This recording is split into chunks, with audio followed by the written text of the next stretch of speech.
أعوذ بالله من الشيطان الرجيم.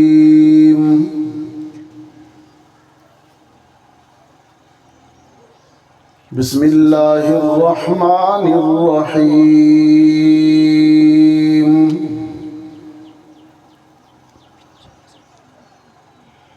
يا أيها الذين آمنوا قوا أنفسكم وأهليكم نارا وقودها الناس والحجارة. وقال تعالى: يا أيها الذين آمنوا لا تلهكم أموالكم ولا أولادكم عن ذكر الله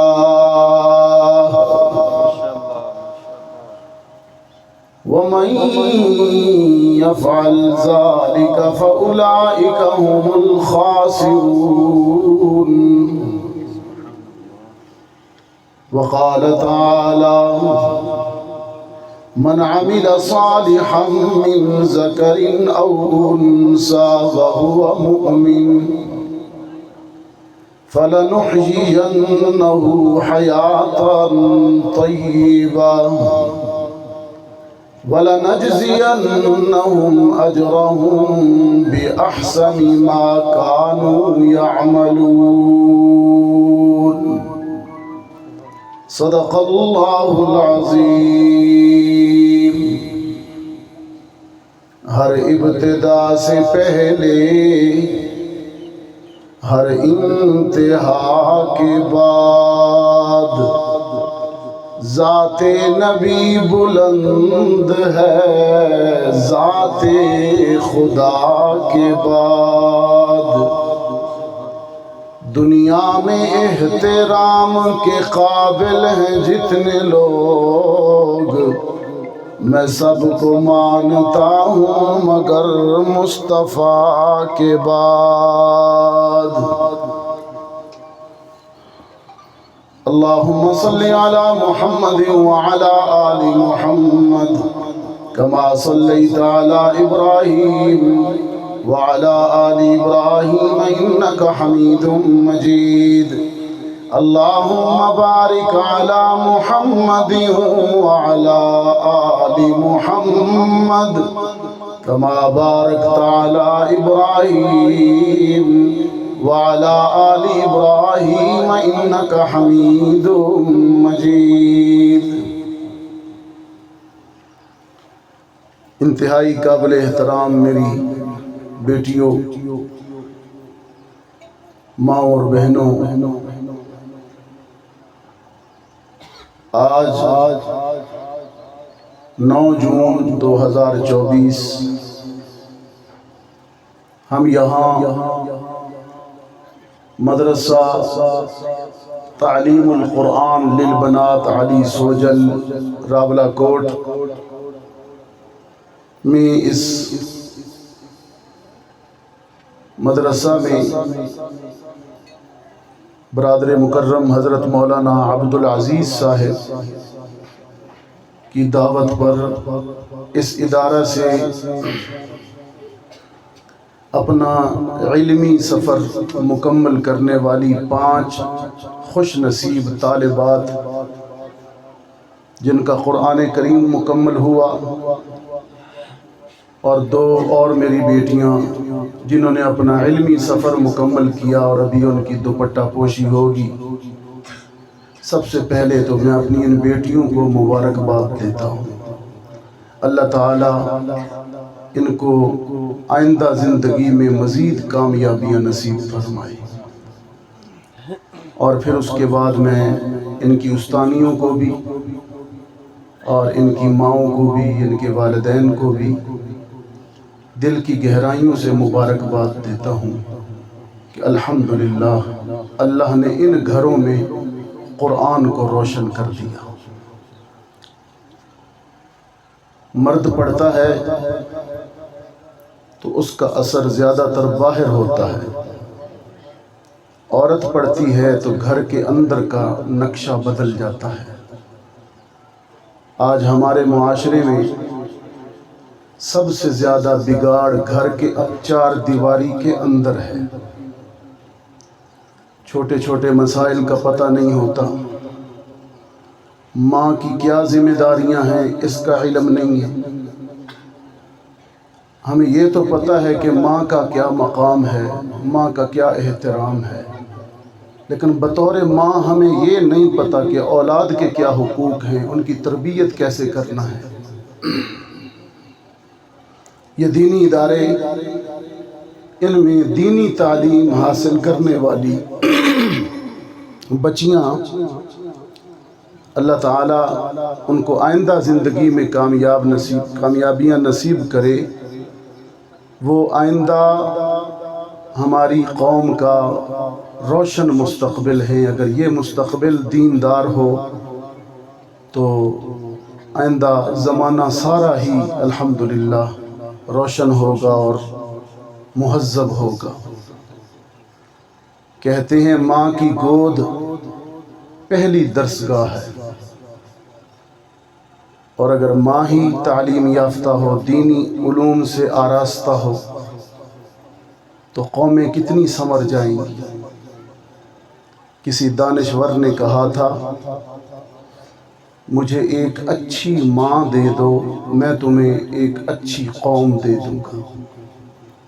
ماں اگر اچھی ہو، پیاری ہو، دینی علوم سے آراستہ ہو، مسائل کا اسے پتہ ہو، تو وہ اپنی اولاد کی تربیت اسی حوالے سے کرتی ہے۔ رسول اکرم صلی اللہ علیہ وسلم نے فرمایا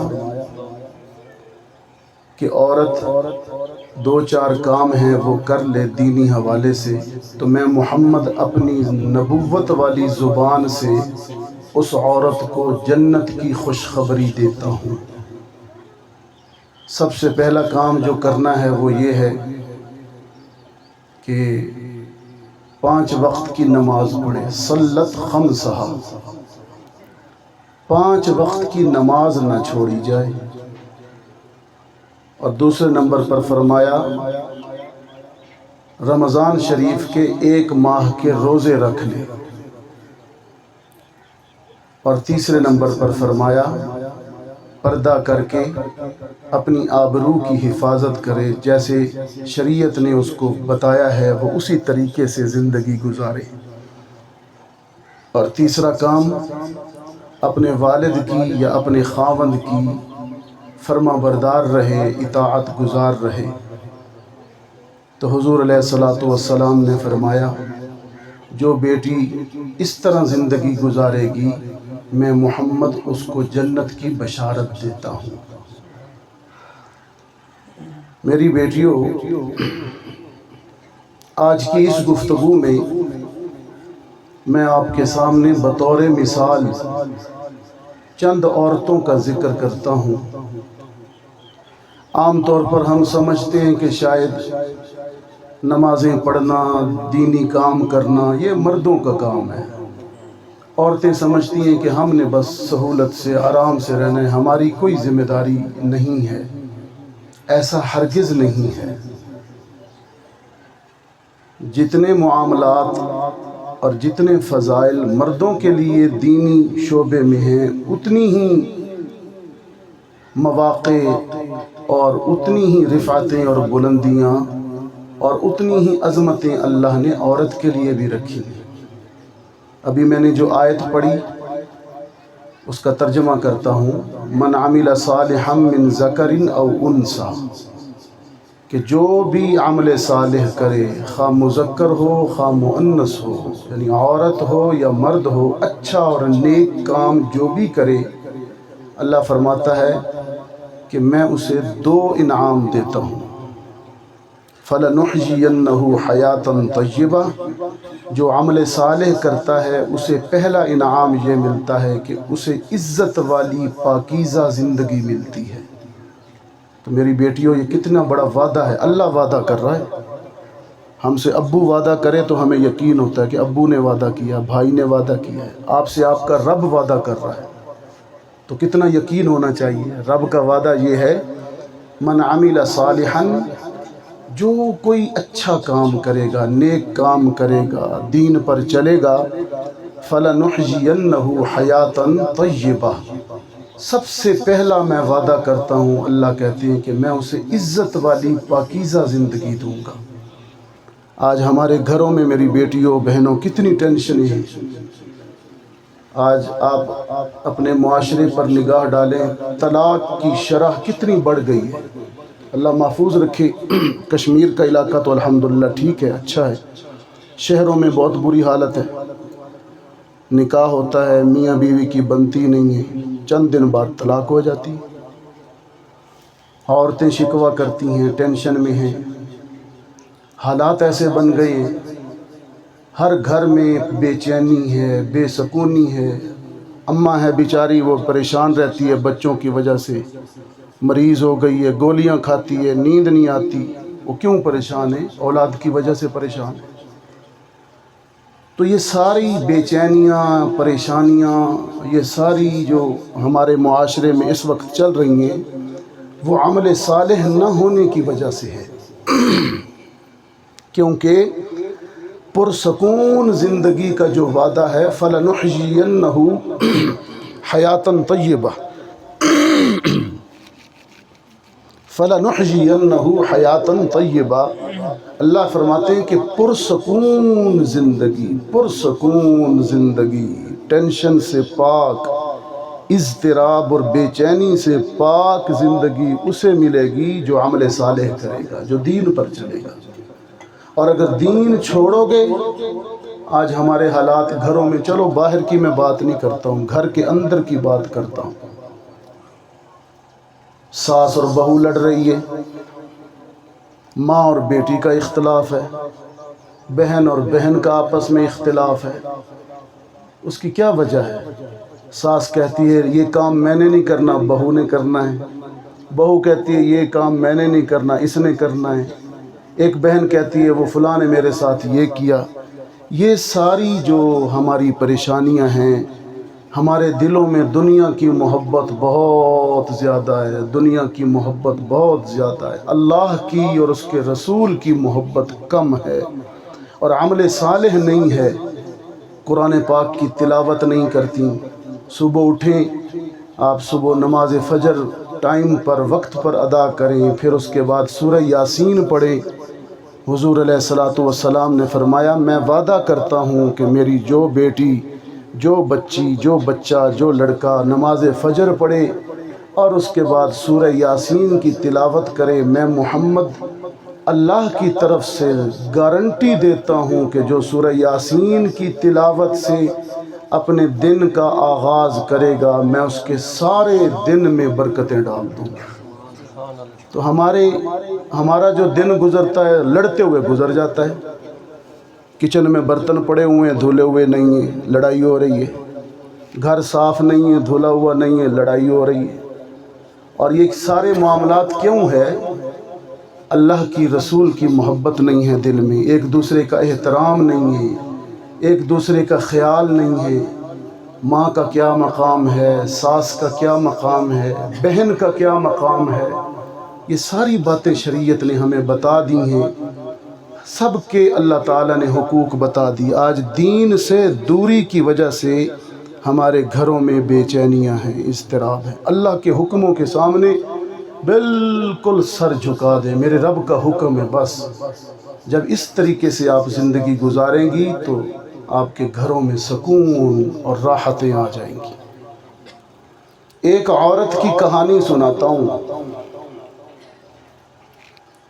ایک عورت کی کہانی سناتا ہوں. اس عورت نے اپنے ایک بیٹے چھوٹے سے بچے سمیت اللہ کے حکم کو مان لیا. اتنی بڑی پریشانی اس پہ آئی، اتنی بڑی پریشانی اس پہ آئی تھی، لیکن جب اس نے اللہ کے حکم کو مان کر سر جھکایا تو اس کی وہ سب سے بڑی پریشانی کائنات کی سب سے بڑی خوشی میں بدل گئی. ابھی میں آپ کو قرآن سے اس عورت کا حال سناتا ہوں.